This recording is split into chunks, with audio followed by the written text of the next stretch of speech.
Bendiciones, hermanos, bienvenidos una vez más a la serie que lleva por título La adoración y la alabanza a Dios. Amén. En esta ocasión presentamos el tema titulado Música sacra y secular. Amén. Antes de continuar, quiero presentarles aquí a Lucas. Bendiciones, hermanos, el Señor les bendiga. Y a Carmen. Saludos para todos los que nos ven, los que nos escuchan. Un abrazo fraterno. Que Amén. El Señor los bendiga. Amén. Para comenzar, queremos leer en Isaías capítulo 5, el versículo 11 y 12. Dice así: ¡Ay de los que se levantan de mañana para seguir la embriaguez, que se están hasta la noche, hasta que el vino los enciende, y en sus banquetes hay arpas, vihuelas, tamboriles, flautas y vino, y no miran la obra de Jehová, ni consideran la obra de sus manos!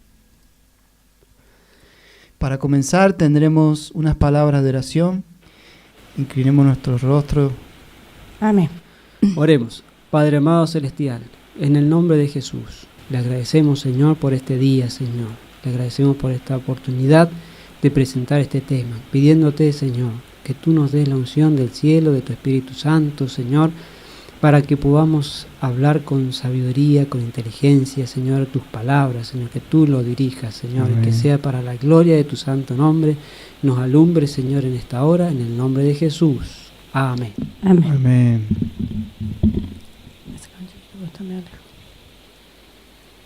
Música sacra y secular.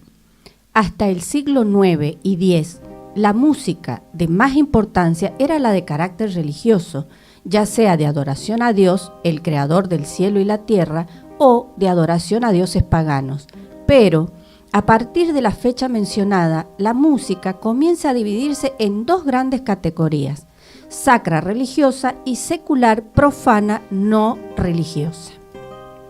Música sacra. La música sacra se destina a ceremonias religiosas.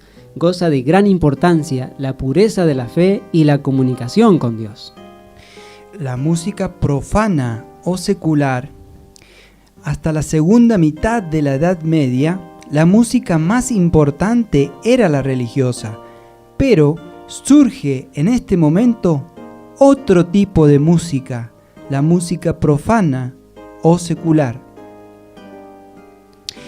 Esta música tiene como objetivo principal la diversión, el placer sensual y el entretenimiento para el público, por lo que los personajes claves fueron los jocularis o joculator, derivado de hocus, juego, persona que divertía al rey, a los nobles o al pueblo en general. Se interpretaba en palacios, celebraciones civiles de entretenimiento, eventos sociales, etc. Surge para el entretenimiento popular con los juglares, transmitiendo romances e historias de amor de ciudad en ciudad. Incluye una vasta gama de géneros como la música folclórica, las marchas militares, la música de cámara, la ópera, conciertos grosos, la zarzuela y la música popular. El juglar era la persona que transmitía este tipo de música profana. Era un artista ambulante de la Edad Media. Era un cómico que entretenía a la realeza y la nobleza en la corte, con malabares, música, chistes y acrobacia, vistiéndose con ropas coloridas y a menudo ridículas. Isaías 5, 11 y 12 dice así: Ay de los que se levantan de mañana para seguir la embriaguez, que se están hasta la noche, hasta que el vino los enciende, y en sus banquetes hay arpas, vihuelas, tamboriles, flautas y vino, y no miran la obra de Jehová, ni consideran la obra de sus manos. Las partidas de placer bajas y comunes, las reuniones para comer y beber, los cantos y la música de instrumentos son inspirados por un espíritu que procede de lo bajo. Son una ofrenda a Satanás. Mensaje para los jóvenes, capítulo 129. El cristiano verdadero no deseará entrar en un lugar de diversiones o participar en pasatiempo alguno sobre el cual no pueda pedir la bendición de Dios.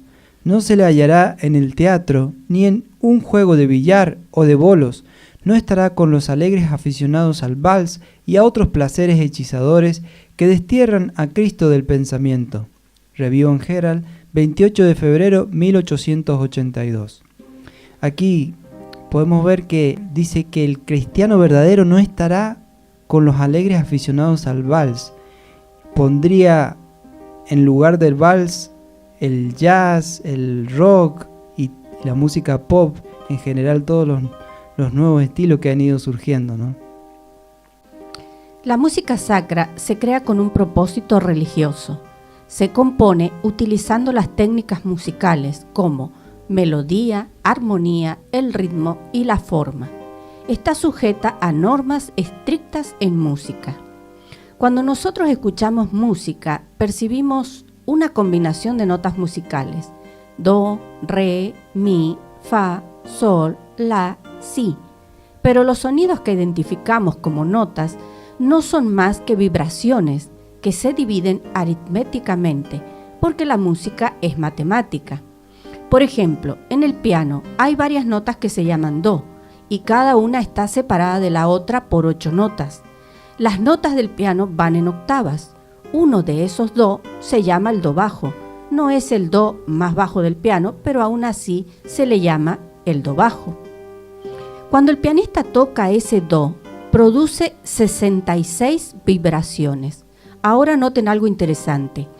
Cuando se toca el otro do, una octava más arriba, se liberan 132 vibraciones, exactamente el doble. Y el de la otra octava más arriba tiene 234, exactamente el doble del anterior. Esto es algo que Pitágoras, el filósofo griego, descubrió en el siglo VI a.C. y citó que los acordes que suenan agradables al oído corresponden a divisiones exactas de la cuerda entre números enteros. Esto lo leímos en el libro La música y el canto en el culto congregacional de Zújar Michelem. A continuación vamos a hacer el ejemplo de las 66 vibraciones que produce el do central en el piano o do bajo. El siguiente do, 132 vibraciones, exactamente el doble. Y el de la otra octava más arriba, 234. Y así sucesivamente con el resto de las demás octavas. Como decíamos anteriormente, la música sacra está sujeta a normas estrictas en música. Aquí podemos ver una imagen de Jesús, la alegría de los hombres, compuesta por Johann Sebastian Bach, en la que podemos ver que está sujeta a una indicación de tonalidad, que es sol mayor, tiene una sola alteración que es fa sostenido, tiene una indicación de tiempo de compás, en la que establece que todos los compases van a tener 9 corcheas. Podemos ver cómo la melodía es la que va predominando por encima de la armonía y cómo el bajo va desarrollando como un acompañamiento básicamente a la melodía. No sobresale el bajo por encima de la melodía. Vemos que tiene unas reglas, una norma, un orden.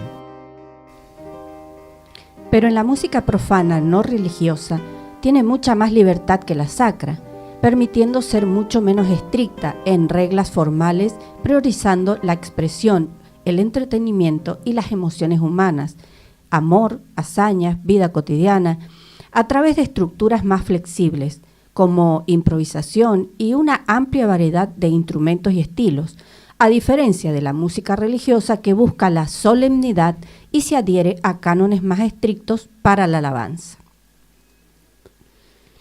Pero con el correr de los años, en la historia de la música secular, vemos algunos compositores que empiezan a escribir piezas atonales, es decir, con total ausencia de tonalidad central. Esto es el abandono de las reglas. Otros usan la politonalidad o uso simultáneo de más de una tonalidad en una obra. No se sujetan a las normas estrictas en música. De hecho, la composición de música pop no debe estar sujeta a normas estrictas como en la música clásica, y también puede ser creada por músicos autodidactas. Esto quiere decir que no necesitan ir a estudiar para hacer este tipo de música.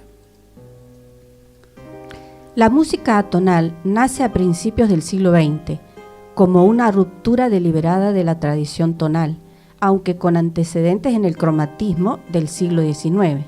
En resumen, aunque sus raíces se hunden en el siglo XIX, la música atonal se establece como movimiento y estilo consciente a principios del siglo XX, liderado por la vanguardia vienesa. La música atonal es la que evita un centro tonal claro, esto es, que hay ausencia de tónica.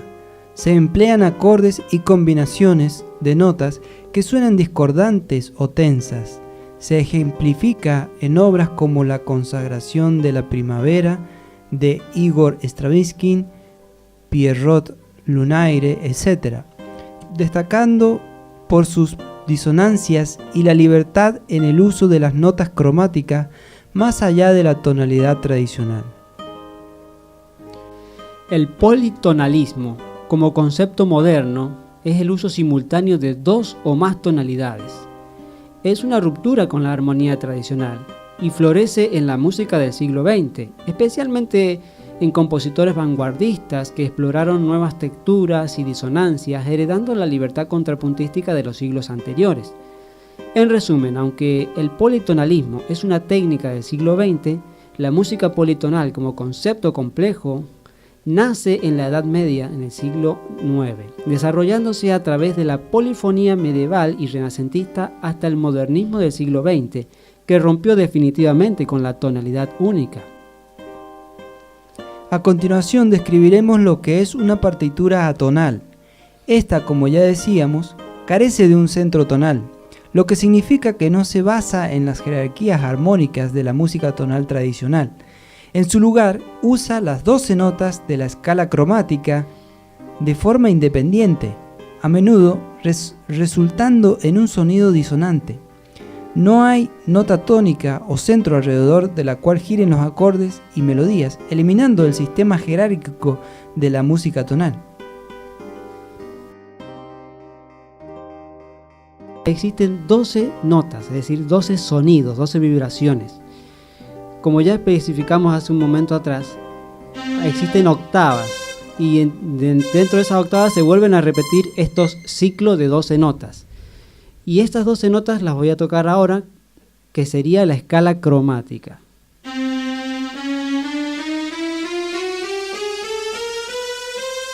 Y vuelve a comenzar. Ahora lo voy a contar de a uno para que veamos que sean 12. 1, 2, 3, 4, 5, 6, 7, 8, 9, 10, 11, 12 y volvería a comenzar, etc. Las músicas atonales emplean todas estas notas, es decir, no se refieren a usar la música tonal, que son por tonalidades, como hacemos en nuestros himnos, que seguimos tonalidades. Ellos usan sin seguir reglas, tocan todo.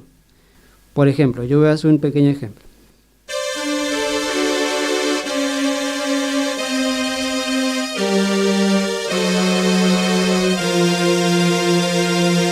Eso es tocar sin seguir ninguna regla tonal específica, sino tocamos cualquier nota de esas 12 notas simultáneamente, en cualquier momento, no hay ninguna regla, aunque sean disonantes. Eso es lo que está diciendo acá la cita. Tiende a ser disonante por naturaleza, sin la necesidad de resolver. Resolver es volver a una tónica, como sucede con la música tonal. Aquí vemos la obra de Alban Berg, que se titula A la memoria de un ángel para violín. Es un concierto para violín. En esta obra, en la partitura que he puesto en la pantalla, podemos ver que no tiene una tonalidad específica. Comienza con un si bemol y tiene todas alteraciones accidentales durante toda la partitura. Como yo tocaba en el ejemplo, este es la partitura típica, que es atonal por definición. La definición de atonalismo se basa en la idea de componer música sin tonalidad, es la música que rompe con todo el sistema jerárquico de las funciones armónicas derivadas de las escalas diatónicas. La escala diatónica es la siguiente. Eso es una escala diatónica. Un buen ejemplo lo constituye el famoso acorde de Tristán que utilizó Wagner para la ópera Tristán e Isolda, en el cual gracias a la conducción de las voces se logra una sensación de suspensión de la tonalidad. En esta ópera de Tristán solo se menciona de un acorde, pero en la obra que yo he puesto en la pantalla, esta partitura, es toda la partitura así, con esa disonancia y con esa función de atonalidad. La música atonal posee ritmos y dinámicas, a menudo irregulares, presenta patrones rítmicos y dinámicas más irregulares o cambiantes. A veces incorpora técnicas o ruidos inusuales para los instrumentos y voces, con el objetivo de explorar el sonido y la tensión en sí mismos. Para dar un ejemplo de esto, por ejemplo, cuando se canta y los cantantes de estos tiempos emplean ruidos con la voz, hacen expresiones como quejidos o ronquidos, ronquidos así. Yo no soy el mejor para hacer eso, pero eso son lo que se refiere cuando habla de ruidos inusuales. Y en los instrumentos también sucede. Por ejemplo, ahora se hacen las guitarras distorsionadas con mucho ruido. Por ejemplo, voy a dar un pequeño ejemplo con la guitarra. Ejemplo de ruido inusual. Eso sería un ruido inusual. Sin necesidad podemos hacer lo mismo, pero que sea sonido puro.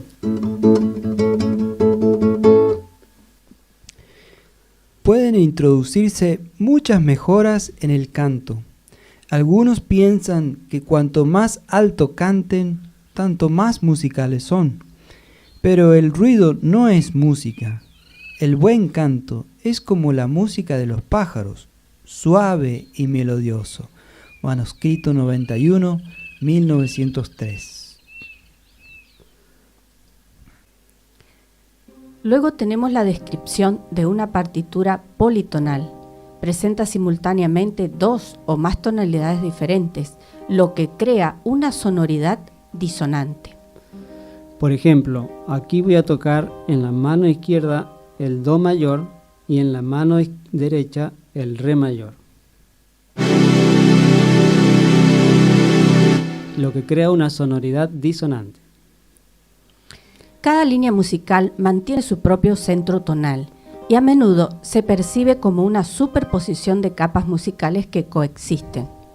La superposición de las tonalidades genera un efecto disonante, especialmente si las tonalidades son muy diferentes entre sí. Los compositores pueden usar la politonalidad para crear un contraste entre las diferentes capas musicales o para fusionarlas en una sonoridad única. Por ejemplo, una obra para piano podría tener la mano izquierda tocando una melodía en Do mayor, mientras que la mano derecha toca otra melodía en Re mayor simultáneamente.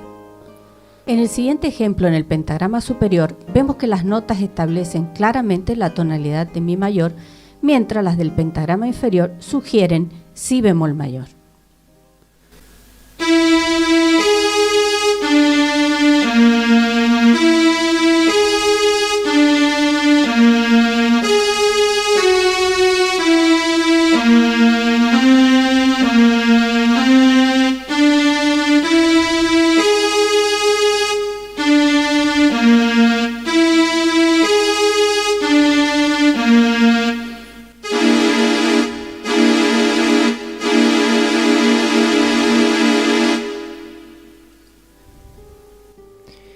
He visto que la confusión desagrada al Señor y que debe haber orden en la oración y también en el canto.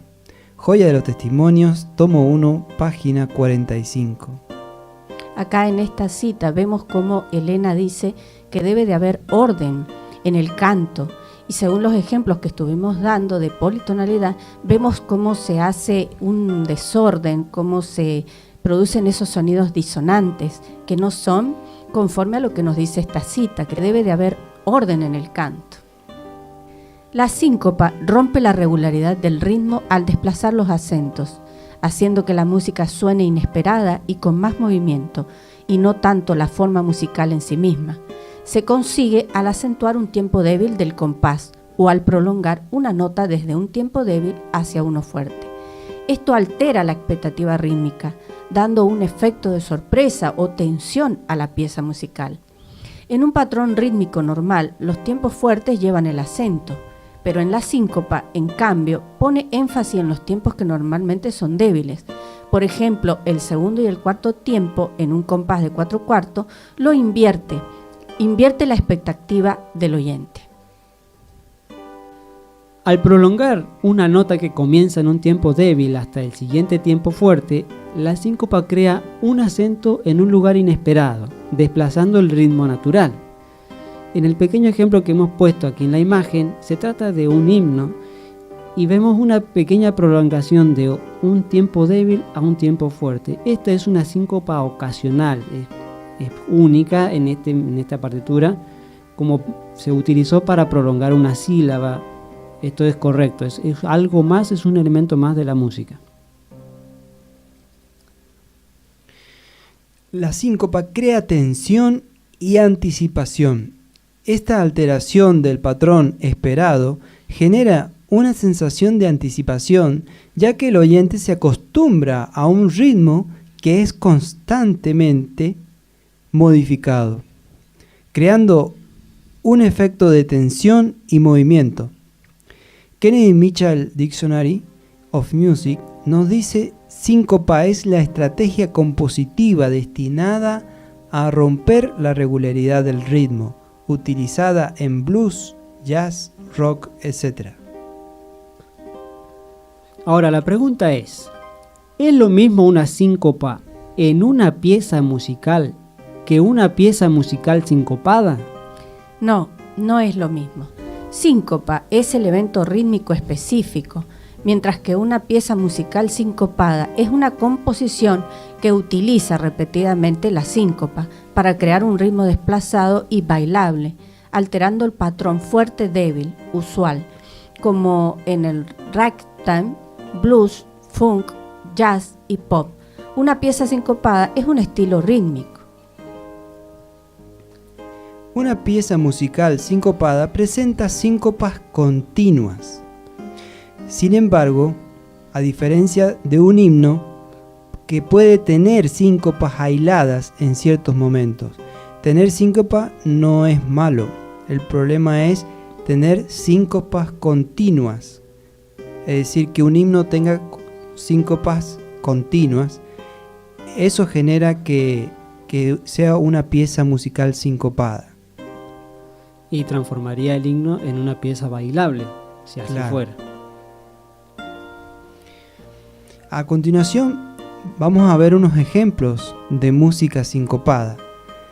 En primer lugar tenemos el ragtime. El ragtime es un género musical sincopado de origen afroamericano, popular a fines del siglo XIX y principios del siglo XX, caracterizado por un ritmo reggae desgarrado en la melodía sobre un acompañamiento rítmico firme en el bajo, principalmente para piano, siendo Scott Joplin su figura más emblemática, con temas como Maple Leaf Rag y The Entertainer, y sirviendo como precursor del jazz.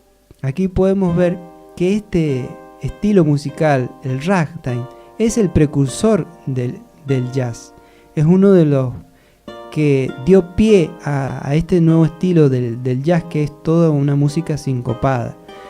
Y podemos ver aquí, vamos a poner a sonar cómo se escucha ese sonido de anticipación que produce la síncopa en la melodía. Cuando la mano derecha va siendo recto, a veces en la melodía hace la síncopa y a veces se invierte. Podemos ver que genera ese sonido de anticipación y de movimiento. Escuchemos bien cómo suena.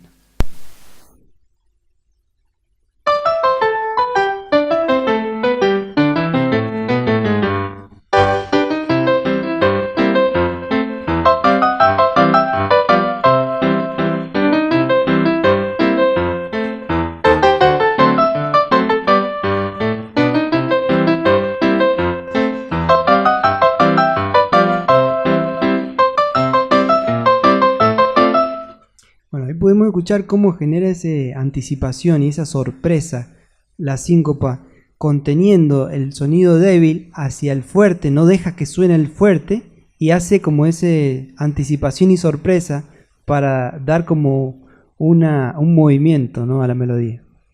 Vamos a poner el siguiente ejemplo, es el blues. La música blues nació a fines del siglo XIX en las comunidades afroamericanas del sur de Estados Unidos, evolucionando de canciones de trabajo espirituales y gritos de campo, expresando tristeza y melancolía, con su estructura de 12 compases y notas blues. Las primeras canciones publicadas con el término blues surgieron entre 1908 y 1914, destacando Louis Blues de W.C. Hendy, 1914. Sin embargo, la primera grabación icónica del género fue Crazy Blues por Mamie Smith en 1920, marcando un hito en su difusión. Aquí vamos a escuchar cómo suena esta primera grabación de Crazy Blues.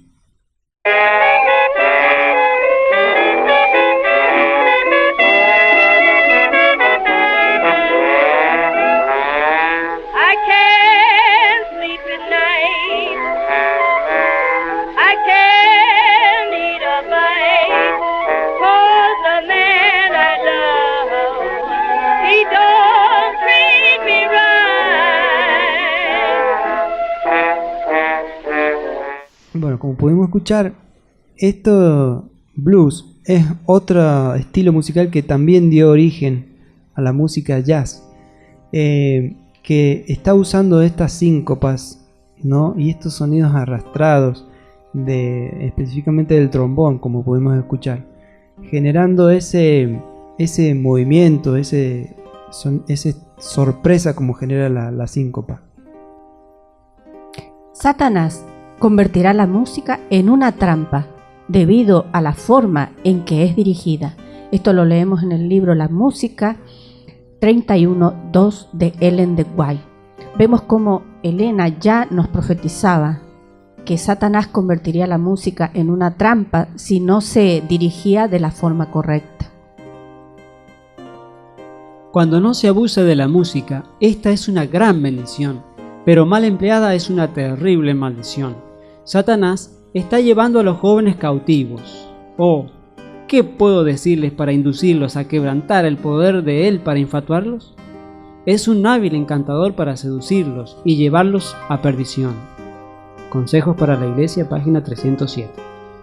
Otra cita dice: la música solo es aceptable a Dios cuando el corazón es consagrado, enternecido y santificado. Elena G. de White, carta 198-1895. Volviendo a la música sacra, vemos que nuestros himnos están basados en la música tonal. Tienen una tonalidad central y se respetan las normas armónicas, siempre alrededor de una tónica. En esta música no hay disonancias continuas, los acordes tienen roles definidos. La tónica o primer grado tiende siempre a dar reposo y estabilidad. La dominante, quinto grado, crea tensión y quiere resolver en la tónica. La subdominante, cuarto grado, tiene función intermedia, genera movimiento hacia la dominante, quinto grado, o a la tónica, el primer grado. Es importante notar que al terminar, siempre queda en reposo, sin disonancia. Se da descanso y resolución. Aquí David nos va a dar un ejemplo de esto, de la importante que es en nuestros himnos terminar sin disonancias, con reposo, en la tónica.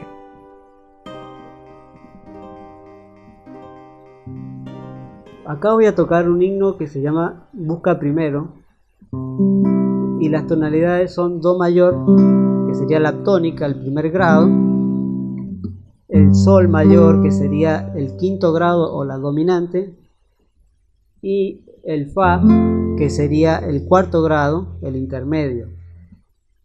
Ahora lo voy a terminar normal, que terminaría en tónica como es el himno, sería así.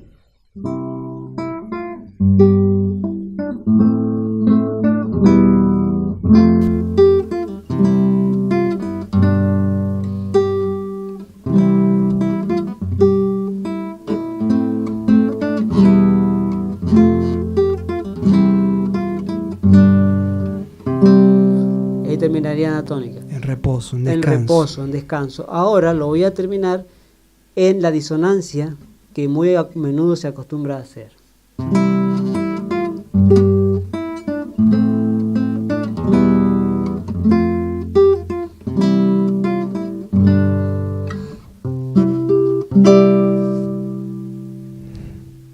Esa disonancia, que sería esta nota de acá,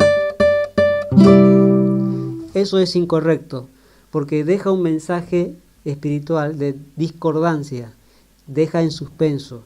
Eso no es correcto, no está escrito incluso en la partitura, es algo que se hace y es indebido. Queda como un mensaje incierto, no en la mente, no queda afirmada la verdad espiritual, ¿no? Queda como un mensaje incierto de misterio. Tiene siempre que terminar en la tónica. No así, sino así. Tiene que terminar en la tónica porque nuestro cerebro, nuestro sistema nervioso espera ese descanso. Ese reposo. Amén. Esta música tonal que se usa en nuestros himnarios tiene melodía, armonía y ritmo sencillo. Al ser así de sencillo, se le da más énfasis al mensaje teológico y doctrinal que al ritmo o a la armonía propiamente dicha.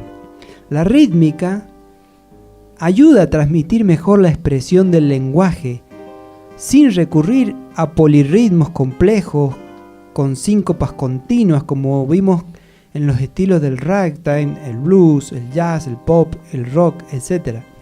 Como hemos estudiado, la música secular lleva al movimiento corporal, la diversión, las pasiones, más bien que a elevar los pensamientos a la obediencia de la ley de Dios y a la vida espiritual que agrada al Señor.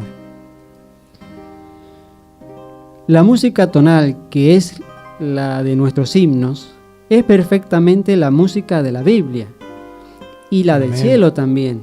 Amén. Para comprobar esto, queremos leer algunas citas que nos dejan ver estos principios de la armonía, la melodía, la tónica, como estábamos hablando. Y el primer ejemplo es el Salmo 133, el versículo 1. Amén. Mirad cuán bueno y cuán delicioso es habitar los hermanos juntos en armonía. Amén. Aquí vemos el principio de la armonía. Y también en 1 Corintios 1:10, en la versión de la Biblia en internet, dice: vivid en armonía, pensando y sintiendo de la misma manera. Amén. Qué hermoso. También queremos saber qué dice el Espíritu de Profecía respecto de estos principios de la armonía, la tónica. Amén. Aquellos que se han de unir al coro angelical en sus antífonas de alabanzas deben aprender aquí, en la tierra, el canto del cielo, Amén. cuya nota tónica es la gratitud. Amén. Aquí esta cita, qué importante, ¿no? Cómo confirma que el canto celestial es tonal, ¿no? Al mencionar nota tónica, nos da ese pie para entender que la música del cielo es tonal, no es discordante. Exactamente. Los ángeles no se cansan de oír ensalzar su nombre, y los cantos de triunfo se mezclan con la música de las arpas angelicales, hasta que el cielo parece rebosar de gozo y alabanza. El amor ha vencido, lo que estaba perdido se ha hallado. El cielo repercute con voces que en armoniosos acentos proclaman: bendición, honra y gloria y dominio al que está sentado sobre el trono y al Cordero, por los siglos de los siglos. Amén. Amén. Esta cita, ¿no? Qué importante cómo resalta que el canto es armonioso, el canto celestial, y que corresponde a la música tonal armónica. Como dice, el cielo repercute con voces que en armoniosos acentos proclaman bendición, honra y gloria y dominio al que está sentado en el trono y al Cordero por los siglos de los siglos. Amén.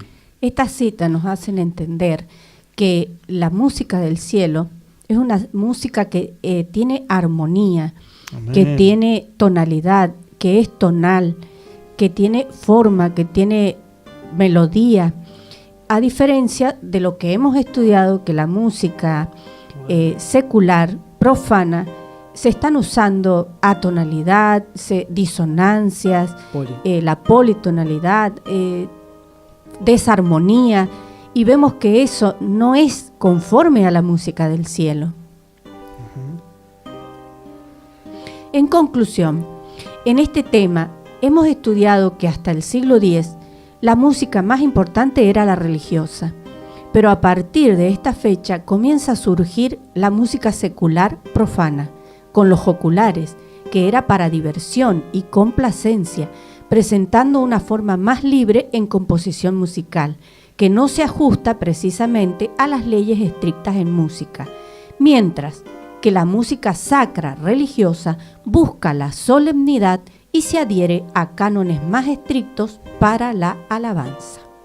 Amén, gloria a Dios. Gloria a Dios. Bueno, qué importante que hemos estudiado en esta ocasión cómo debe ser nuestra música, que debe ser con armonía, que debe tener una tónica, que tiene que tener una melodía y que el ritmo no tiene que sobrepasar por encima de la melodía, ni tiene que ser un ritmo bailable o secular, ¿no es cierto? Tiene que ser solemne para la gloria de Dios. Así que bueno, hasta aquí hemos llegado con este estudio, esperando de que sea de gran bendición y que podamos entender lo que el Señor nos haga entender, cuál sea su voluntad cada día para nuestras vidas. Amén. Y que el Señor les bendiga ricamente, que la paz de Cristo sea con todos vosotros. Amén. Amén. Amén.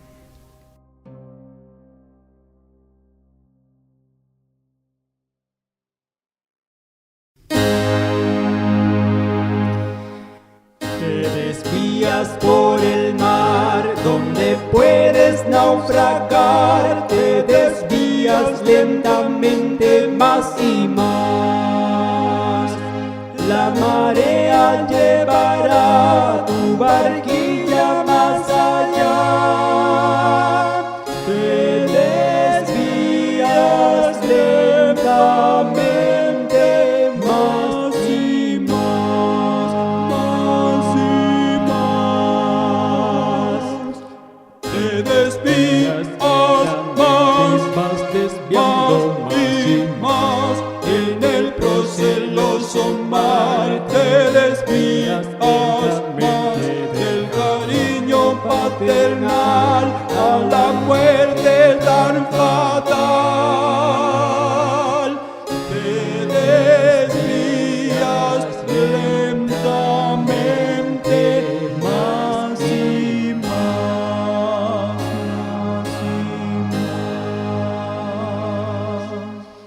Esos faros al brillar tu peligro harán notar, te desvías lentamente más y más. De la barra más allá tu barquilla pasará.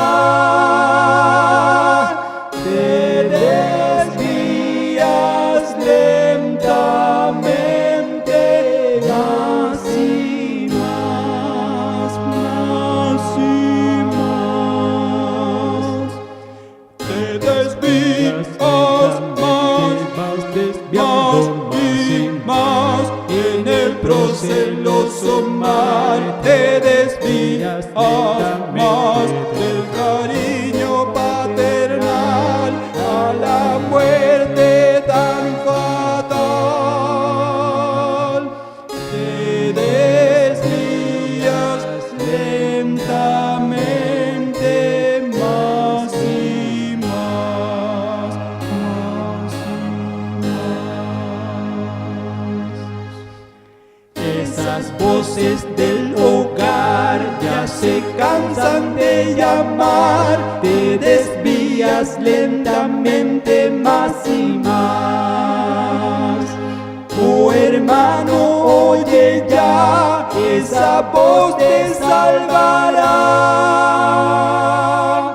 Antes que desviado seas más y más, más y más. Te desvías más, vas desviando más y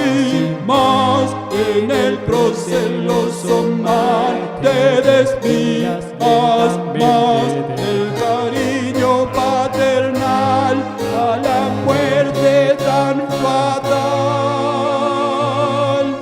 Te desvías lentamente más y más, más y más. No oyes a Jesús llamar, que te dice que en desviar hay peligro, gran peligro, más y más. Si persistes en vagar, Él no te podrá salvar, y la muerte se acerca más y más, más y más. Te desvías más y más, y en el proceso